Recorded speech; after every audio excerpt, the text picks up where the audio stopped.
پیارے ناظرین، کیا آپ جانتے ہیں کہ وہ کون سی وجوہات ہیں جن کی وجہ سے شادی شدہ جوڑوں میاں بیوی کی محبت کے جذبات سرد پڑ جاتے ہیں، ان میں پہلے جیسا جوش خروش نہیں رہتا؟ وہ کون سی غلط فہمیاں ہیں جو محبت کے جذبات پر اوس ڈال دیتے ہیں اور ہماری محبت بدل جاتی ہے؟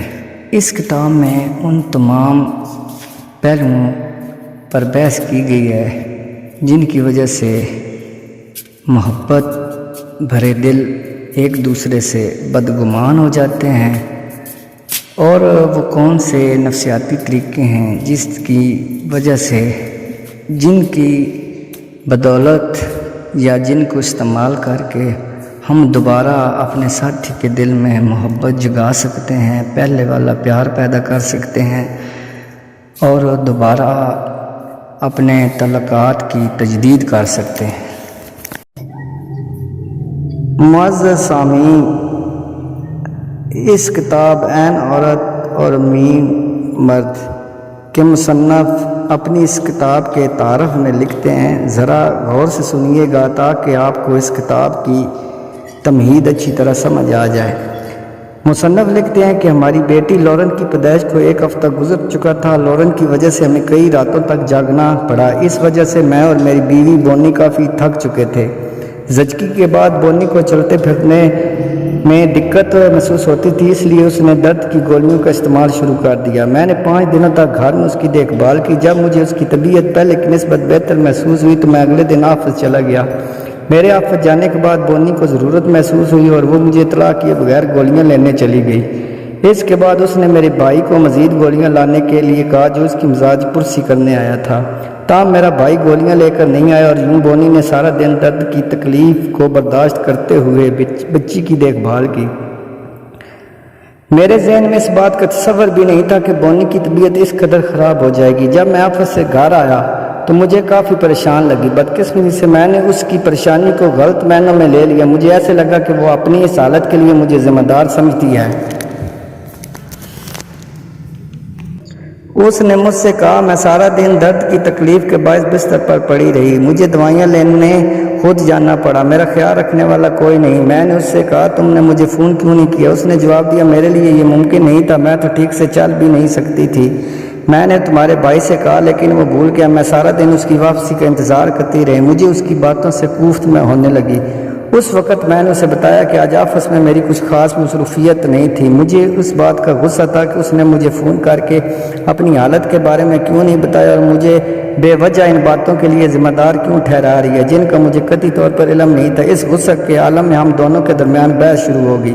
ہم نے ایک دوسرے کو بہت زیادہ سنائی۔ جب ہماری لڑائی حد سے بڑھنے لگی تو میں نے کمرے سے باہر نکل جانا مناسب سمجھا۔ میں کمرے سے نکلنے کے لیے دروازے کی جانب بڑھا، پھر کچھ ایسی بات ہوئی جس نے میرے قدم ہی جکڑ لیے۔ شاید میری زندگی میں ایک نیا موڑ آنے والا تھا۔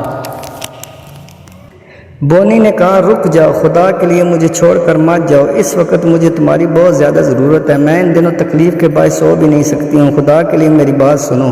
میں چند لمحے اس کی بات سننے کے لیے ٹھہر گئی۔ اس نے کہا جان تم اچھے دنوں کے ساتھی ہو، جب تک میں تمہیں پیار کرتی رہی تم میرے ساتھ رہے، لیکن جب میں تمہیں پہلے کی طرح پیار نہ کر سکی تو تم مجھے چھوڑ کر جانے لگے۔ پھر وہ خاموش ہو گئی اور اس کی آنکھیں آنسوؤں سے بھر گئیں۔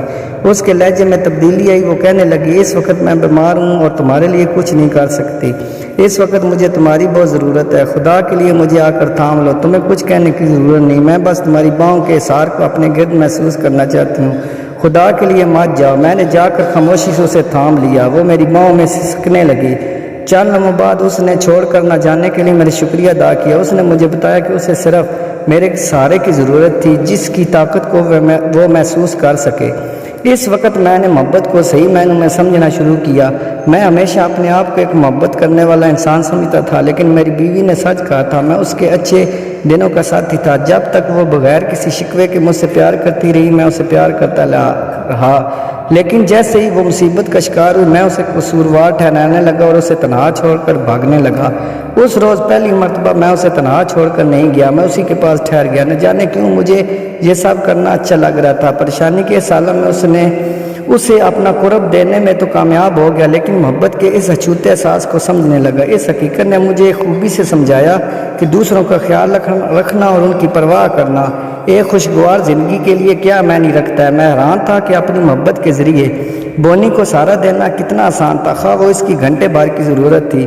یوں چند لمحوں میں مجھے کامیابی کی وہ منزل مل گئی جس کی تلاش میں برسوں سے بھٹک رہا تھا۔ میں اس بات سے کیوں انجان تھا کہ میری بیوی کو صرف میرے پیار بھرے سہارے کی ضرورت تھی۔ کوئی دوسری صورت بونی کے ان فطری تقاضوں کو سمجھ سکتی تھی، لیکن میں بے حیثیت مرد اس حقیقت سے انجان تھا کہ میں چھونا، تھامنا اور سننا ایک عورت کی زندگی میں کیا معنی رکھتا ہے۔ اپنی بیوی کے ان مختلف جذبات کو سمجھنے کے لیے میں نے اس کے ساتھ زندگی کی ایک نئی شروعات کی۔ میں کبھی تصور بھی نہیں کر سکتا تھا کہ اپنے تنازع کو اتنی آسانی سے حل کریں گے۔ میری پہلی شادی اس وجہ سے ناکام ہوئی کہ میں مشکل اوقات میں مسئلے کو حل کرنے کے بجائے بیزاری کا مظاہرہ کرتا تھا، کیونکہ میں نہیں جانتا تھا کہ مسئلے کا حل کیا ہے اور مجھے ایسے حالات میں کیا کرنا چاہیے۔ بونی کے ساتھ ہونے والی جھڑپ نے مجھے جھنجھور کر رکھ دیا۔ میں نے یہ عزم کر لیا کہ اب بونی کے ساتھ اس مثال کو نہیں دہراؤں گا۔ اس واقعہ کا میری زندگی میں بڑا گہرا اثر پڑا۔ میں نے مرد اور عورت کی سوچ میں پائے جانے والے فرق پر غور کرنا شروع کیا۔ میرے لیے یہ جاننا ضروری ہو گیا کہ مرد اور عورت ایک دوسرے سے مختلف کیوں ہیں، ان کی سوچ ایک دوسرے سے مختلف کیوں ہے۔ جب میں نے ان پہلوؤں پر غور کیا تو اس موضوع میں دلچسپی بڑھنے لگی۔ اپنی 7 سال کی تحقیق کے دوران میں نے بہت سی باتیں سیکھیں جنہیں اس کتاب میں شامل کیا گیا ہے۔ اپنی تحقیق کے دوران میں نے بہت سے دلچسپ پہلوؤں کا مطالعہ کیا، لیکن سب سے دلچسپ بات یہ دیکھی کہ ایک شادی شدہ زندگی کو کامیاب بنانے کے لیے زیادہ محنت کی ضرورت نہیں۔